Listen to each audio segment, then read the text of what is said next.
Данная информационная программа предназначена и для людей с ограничениями зрения и слуха.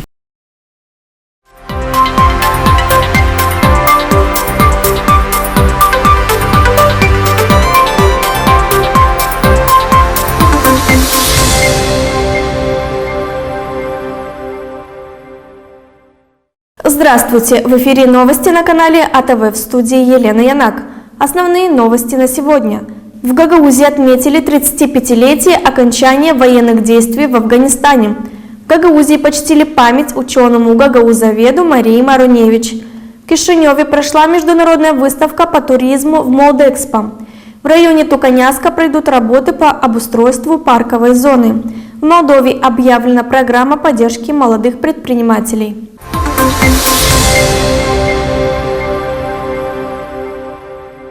Военные действия в Афганистане проходили за тысячи километров от Молдовы, но те события оставили глубокий след в памяти нашего народа, заявила глава Гагаузии Евгения Гуцул во время торжественного мероприятия в Камрате, сообщает пресс-служба Башкана. Сегодня мы отмечаем 35-летие со дня окончания военных действий в Афганистане и вспоминаем тех, кто не вернулся домой. 12 молодых ребят из Гагаузии погибли и пропали без вести. Многие ушли из жизни уже в мирное время из-за полученных травм и подорванного здоровья. Это незаживающая рана, напоминающая о себе тихой болью в наших сердцах. Сегодня, когда рядом с нами идут военные действия, мы вновь понимаем, насколько важен мир и спокойствие, подчеркнула Башкан.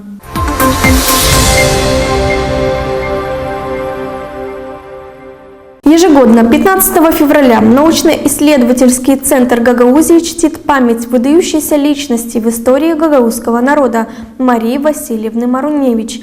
Исполнилось 20 лет со дня смерти Марии Васильевны. Возложить цветы к ее бюсту пришли сотрудники научно-исследовательского центра Гагаузии, преподаватели Камрадского государственного университета, музееведы, библиотекари и ученики. Мария Васильевна Маруневич – выдающаяся личность. Ученый-гагаузовед, этнограф, педагог, общественный и политический деятель, которая стояла у истоков создания научно-исследовательского центра и Камрадского государственного университета. Исключительный пример женщины-политики, педагог, ученый, доктор наук, талантливый дипломат и переговорщик.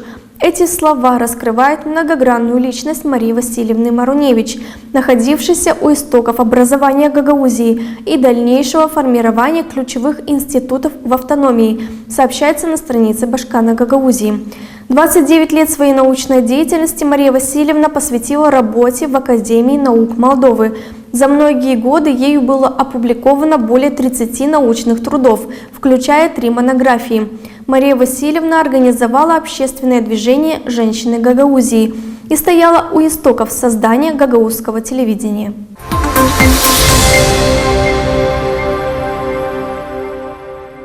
Национальные ковры, ткацкий станок и гагаузская чотра. Экспозиция гагаузской автономии была в центре внимания гостей международной выставки по туризму в Молдэкспо. 1000 человек из Молдовы и гостей из-за рубежа посетили гагаузское подворье, окунулись в разнообразие гагаузской культуры и уже запланировали свой визит в Гагаузию. Мы рассказали участникам выставки о событийном туризме в Гагаузии, о наших уникальных национальных праздниках, объединяющих в одном месте тысячи людей – Хейдерлес, День вина, фестиваль ковра и гастрономический фестиваль Долу Софра, сообщается в пресс-релизе Башкана Гагаузии. С 16 по 18 февраля в Кишиневе в центральном павильоне Молдэкспо прошла 27-я международная выставка Tourism and Travel Expo. Мероприятие собрало более 60 представителей национальных и международных гостевых домов, винных погребов, виноделин и туристических агентств. Цель мероприятия – развитие туризма.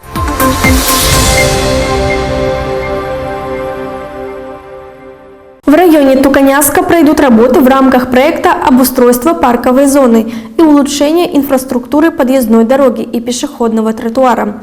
Проект реализуется при мэрии муниципия Камрад, агентством регионального развития Гагаузии, сообщается на официальном сайте муниципия. Общая сумма средств, предусмотренных для реализации данного проекта, составляет около 11 миллионов лей. Согласно договора работы, должны быть проведены в течение ближайших 9 месяцев.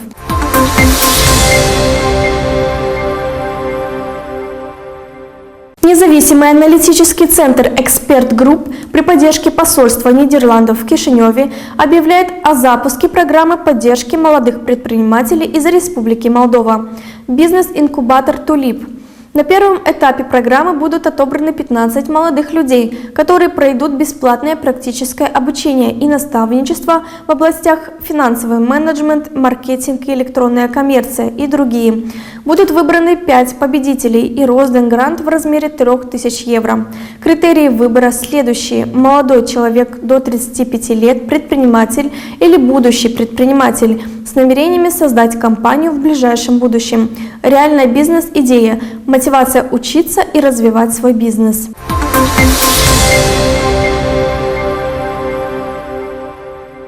Далее смотрите рубрику «Региональные новости».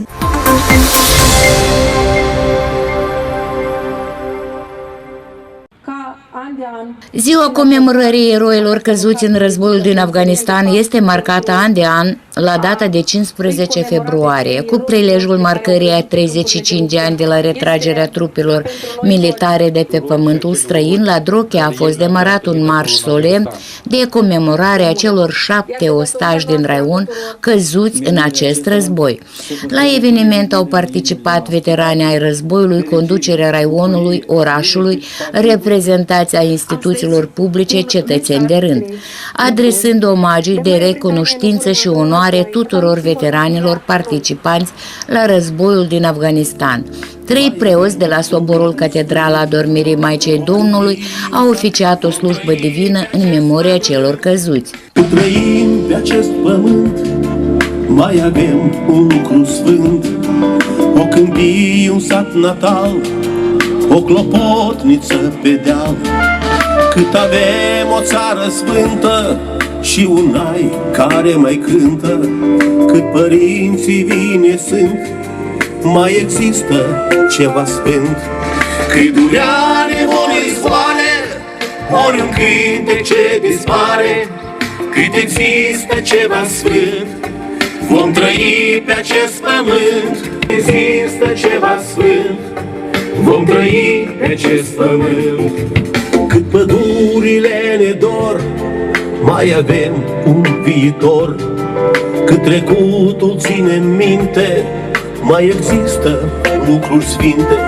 Cât luceafărul răsare și în cer e sărbătoare și e pace pe pământ, mai există ceva sfânt. Cât durea ne vor izvoare, ori un cântec ce dispare, cât există ceva sfânt, vom trăi pe acest pământ. Cât durea ne vor izvoare, ori un cântec ce dispare, cât există ceva sfânt, vom trăi pe acest pământ.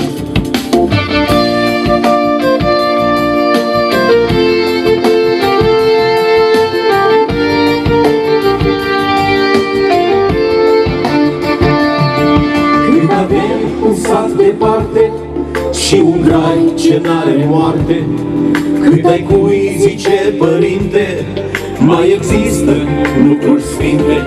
Cât avem un sat departe și un grai ce n-are moarte, cât ai cui zice părinte, mai există lucruri sfinte.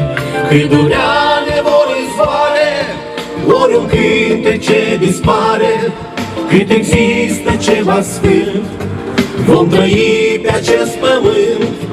Cât durea nevoie izvoare, ori un cântec ce dispare, cât există ceva sfânt, vom trăi pe acest pământ. Vom trăi pe acest pământ, vom trăi pe acest pământ. Președintele Uniunii Veteranilor din Afganistan, Droche, a adus un omagiu camarazilor. Își amintește cu durere în suflet de clipele petrecute în acea perioadă. Spune așa niște cuvinte că vremea lece, dar totuși când ne strângem băieți și când ne aducem aminte de cele clipe care acolo le-am petrecut, e cu părere de rău, sunt foarte mâhnite, sunt foarte grele. E greu de adus aminte așa ceva. Dar viața merge înainte și noi trebuie să mergem și noi și să fim alături de băieți, să trecem evenimente așa frumoase ca ziua de azi. Războiul afgano-sovietic a durat din anul 1979 până în anul 1989.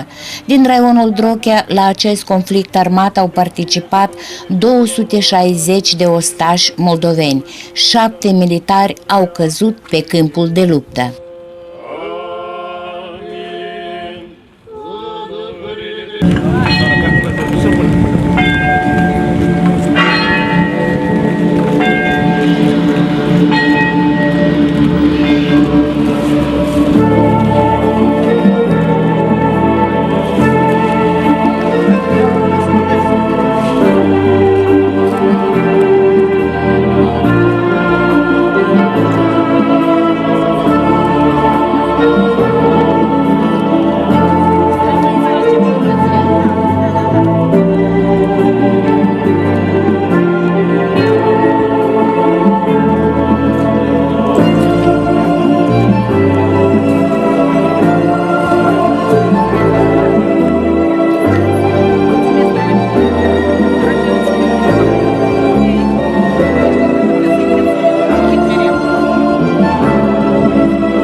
dimineață m-am dus să dau mâncare la păsări. Am văzut că parcă sunt mai puțini, nu sete, pieni pe acolo. Uite, număr, nu știu, dar le cunosc că erau negri, de roșii, unii și soție și nu. Când dau în sărai acolo, lăsasem sara bulgarca, nu e bulgarca. Acolo 10, poate și mai multe de 10, că nu le mai duc, noi ținem păsări. Drelele au luat două bulgări și Păsări un gățac mare.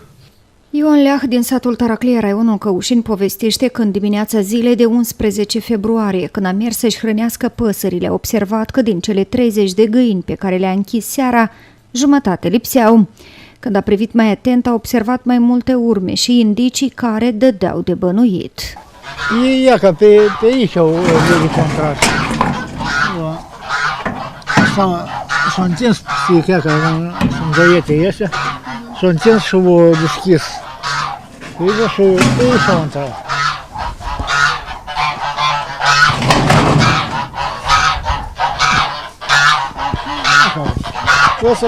Un gânsac a luat și de lăsat de țămânță.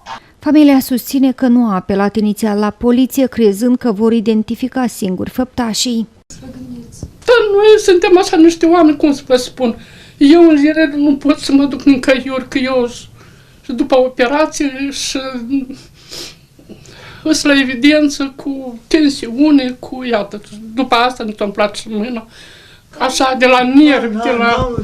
Nu avem așa, la noi să zic că vin să facem cumpănii, să facem distracții prin prejurul căsii. La noi suntem niște oameni liniștiți. Și n-am avut cu nimeni conflicte, n-am avut cu nimeni în viața noastră. Am lucrat toată viața. Mă gândesc la cineva, dacă noi prins, nu l-am văzut, ce zice cineva, dacă aici un vecin și de la deal în casă trăiește un vecin, dar e când mă iese, când duce la băieță, la fiori. N-am așa, cu nimic. Cazul a afectat sănătatea femeii care a început a se simți rău. Aceasta spune că nu este pentru prima dată când cad în asemenea situație. Sigur că m-am deranjat și eu tot boli mai multe și tensiune mari, s-au ridicat 210, 220, nu mă putem liniști. Cu toate că vroiam să mai iau în mână. Dacă sunt care specialiști care ei se ocupă cu așa lucruri, ei știu. Eu, de exemplu, să mă duc, eu nu mă închipă, nu, dacă stau, seara tot îi spun soțului, zic, eu nu mă închipă, cum poți să te așezi, să mănânci bucățica aceea, când știi că nu e muncită de singur, când știi că cât de greu ca să crești, fiecare stărui, care modul lui, cum.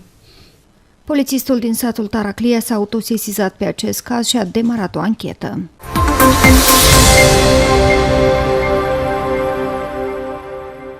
Raionul Căușeni are 208 veterani ai războiului din Afganistan. 35 dintre aceștia provin din orașul Căușeni. An de an, la 15 februarie, combatanți, văduve de război și reprezentanții structurilor statale se adună în fața pietrei comemorative pentru a-și aminti de evenimentele istorice la care au fost nevoiți să participe. Deci, la moment, în teritoriul raionului Căușeni, eu când am venit din 2000 erau 300, la moment, dacă au rămas 160. Nu sunt care sunt plecat cu trai permanent deja în Rusia, în Italia, în Canada, în diferite țări, care în Germania sunt care băieți au plecat cu familie, s-au dus la trai permanent. Dar așa, la moment, suntem în jurul la 160 de băieți care sunt în viață. Are o mare importanță, mai ales pentru veteranii care au trecut greutățile de atunci, care au fost chemați la datorii, cum spunea, pe vremea aceea, că nu puteai să nu asculți de comandiri ori care ne recrutau pe vremea aceea. Și unde ne duceau acolo, trebuia să ducem slujba. Dacă noi nu o să comemorăm, cine să aibă cineva să-i pomenească pe băieții care au trecut greutățile. Cei 35 de ani de la retragerea trupelor sovietice din Afganistan au adunat joi la piatra comemorativă din centrul orașului puțină lume. Majoritatea din cei prezenți au fost cei care au luptat pe câmpul de luptă și autorități raionale care i-au încurajat. Avem un regulament care prevedem un ajutor din partea Consiliului Raional, inclusiv și pentru luptătorii din lupta aceasta nemiloasă din Afganistan. În afară de aceasta, avem în acest regulament, care anul acesta a fost aprobat, dacă sunt unele doleanțe, merge vorba de doleanțe financiare, veniți către Consiliul Raional cu cerere, unde odată în lună vor fi analizate. Deci este comisie specială deja organizată care odată în lună va monitoriza și vor veni cu un ajutor financiar față de fiecare cetățean, inclusiv și fiecare luptător din războiul și de pe Nistru și din Afganistan și știți cu toții, mai sunt și alt feluri de lupte care oamenii au fost solicită și noi o să încercăm să venim cu ajutor sau cel puțin să încercăm să vă ajutăm în viața din ziua de astăzi. Vicepreședintele raionului Căușeni, Valeriu Musteață, spune că la nivel de raion există astăzi mai multe organizații de veterani care ar trebui uniți în una singură. Acum în Parlament se discută un nou proiect de lege al veteranilor, unde aici nu sunt de acum divizați veteranii, dar dimpotrivă este un proiect de lege a tuturor veteranilor, cei ce îl așteptăm cu mare nerăbdare, pentru că acolo sunt foarte multe lucruri care noi pentru veterani. Totodată am vorbit despre măsurile de organizare a meetingului de la 2 martie de comemorare. De asemenea, cu părere de rău, deci veteranii noștri sunt divizați în mai multe organizații neguvernamentale, obștești, și am făcut o încercare ca totuși să unim aceste organizații într-un Consiliu Raional al Veteranilor. Dacă va fi posibil, acest Consiliu vor alege și un președinte. Căușărenii care știu ce înseamnă războiul nu din povestite, dar trăite pe propria lor pele, afirmă că tânăra generație ar trebui educată în spirit patriotic. Războiul ăsta e o tragedie mare, asta e unde au murit oamenii, s-au apărat țara. Și e rău pentru, părere de rău, noi cam puțin atenție la generația tânără dăm, ca ei să vadă, să știe că mai mult să nu se întâmplă războaie pe pământul nostru și de obște în toată lumea să nu știe războaie. Suntem împotriva războiului. La mitingul de comemorare a eroilor căzuți din Afganistan au participat și o serie de antrenori la lupte libere din toată țara, care au organizat în această zi la Căușeni un turneu în memoria celor căzuți. Eu sunt din Leova. Noi suntem din mai multe regiuni a Republicii Moldova. Noi cu invitația domnului Mihai Cibotaru, care ne invită practic, noi anual participăm la turneul acesta, cu copii, mulți copii întreabă, le povestim un pic despre istoria. E clar că cu războiul din Afganistan, comemorarea eroilor care au căzut în război din Afganistan. Ei întreabă, se interesează copiii și de ce și merge istoria, rămâne în inimile lor. Că mulți și eu, practic, am făcut armata în Rusia și cu un pic trebuie să merg și eu în Afganistan, dar așa. E un turneu foarte important, eu cred că o plăcere și pentru copii și amintiri tot pentru noi, asta. Și cunoașterea историей, nu trebuie să uităm, pentru că fără istorie nu e viitor. Мы приехали командой на соревнования, посвященные ежегодные, которые проводятся здесь, у вас, в городе, памяти защитникам Отечества, защитникам тогда конфликта военного, воинам, погибшим афганцев. Мы с Кишинева командой приехали, спортивная школа Олимпийского резерва. Мы учим деток быть патриотами, смелыми, быть крепкими и ставим в пример всех тех, которые честно и доблестно, отважно защищали рубежи тогдашнего Отечества, теперешнего Отечества, которые, в общем-то, воины, они сожалению, есть. Potrivit datelor oficiale, peste 12.000 de soldați moldoveni au participat la războiul din Afganistan, care a avut loc între anii 1979-1989. Mai bine de 300 au murit, 4 au fost declarați dispăruți, iar mii de persoane suferă și acum de diverse afecțiuni. Mulți veterani au devenit invalizi încă de la vârsta de 45 de ani. Mitingul comemorativ de la Căușeni s-a încheiat cu o depunere de flori.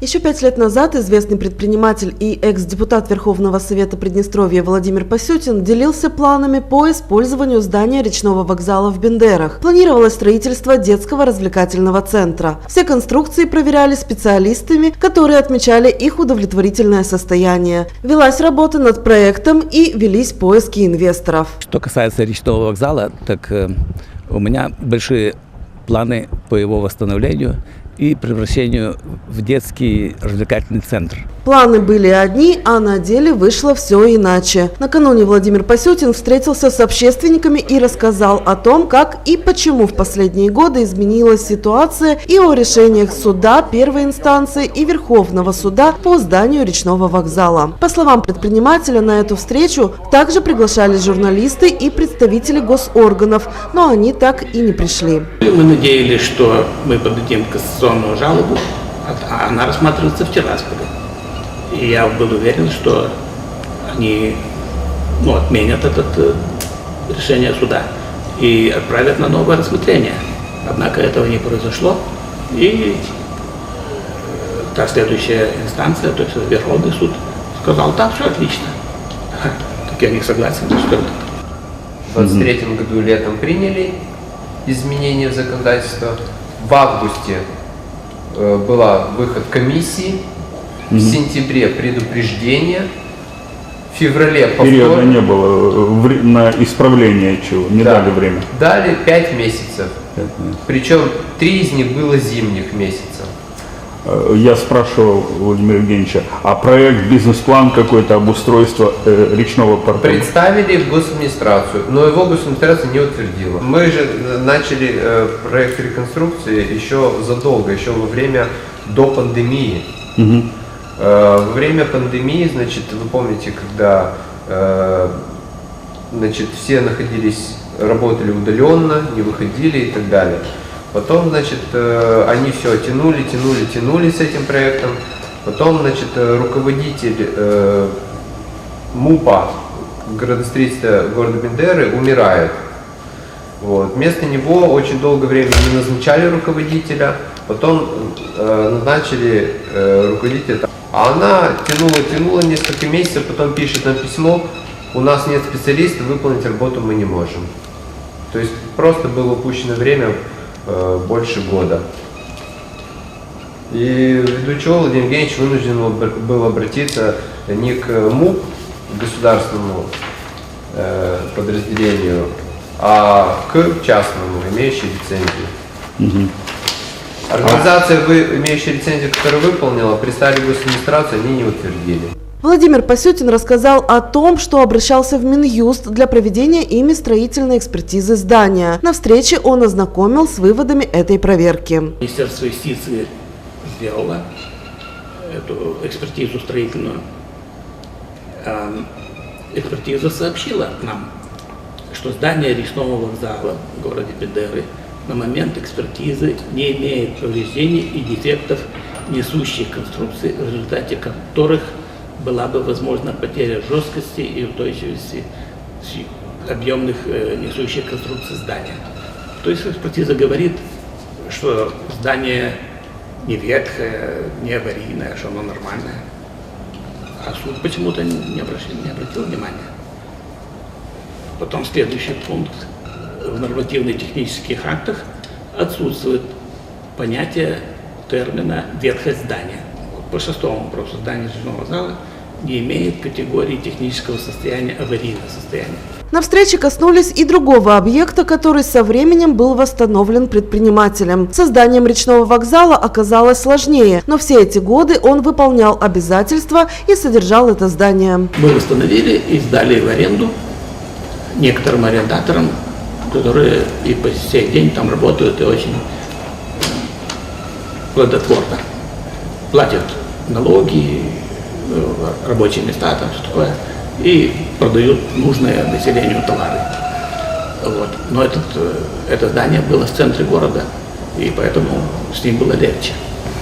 А по поводу речного вокзала, там было гораздо сложнее. Но тем не менее, все эти годы, все эти 20 лет, что они были в моем видении, я постепенно приводил его в порядок. И то, что оно до сих пор в таком удовлетворительном состоянии, это моя заслуга. Чтобы здание приносило пользу городу и не только, предприниматель видит несколько вариантов его использования. И где-то в 2019 году, может быть и в 2020, я уже не помню, он меня пригласил и говорит, что вы будете делать с этим зданием. Я говорю, будем восстанавливать и делать там этот детский молодежный центр для детей. И потом мне еще пришло в голову, учитывая мою болезнь, которой я болею уже 35 лет, это рассеянный склероз, это тяжелое неврологическое заболевание, но я с ней борюсь все эти годы и не собираюсь сдаваться. И я имею большой опыт в деле борьбы с этой болезнью. И у нас примерно 1 человек из 1000 болеет этой же болезнью.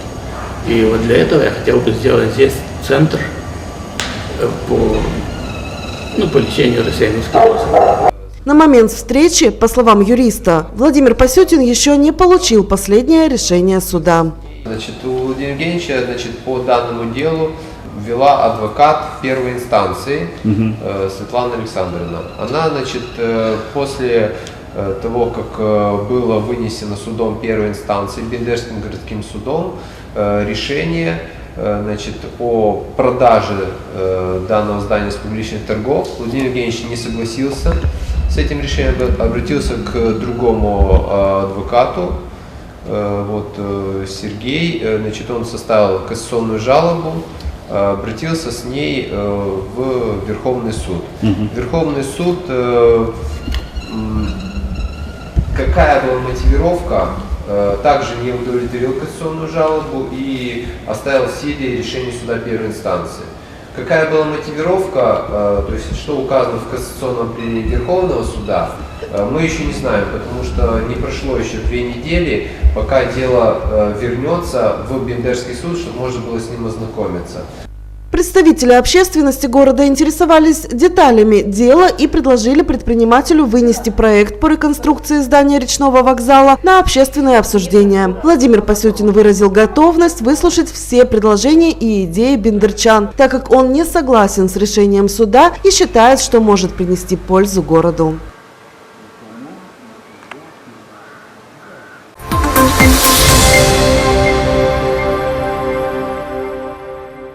Это были все новости на канале АТВ. С вами была ведущая Елена Янак.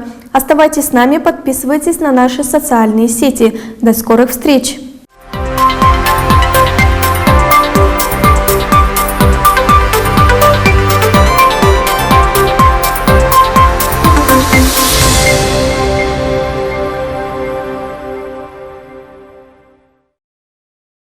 Данная информационная программа предназначена и для людей с ограничениями зрения и слуха.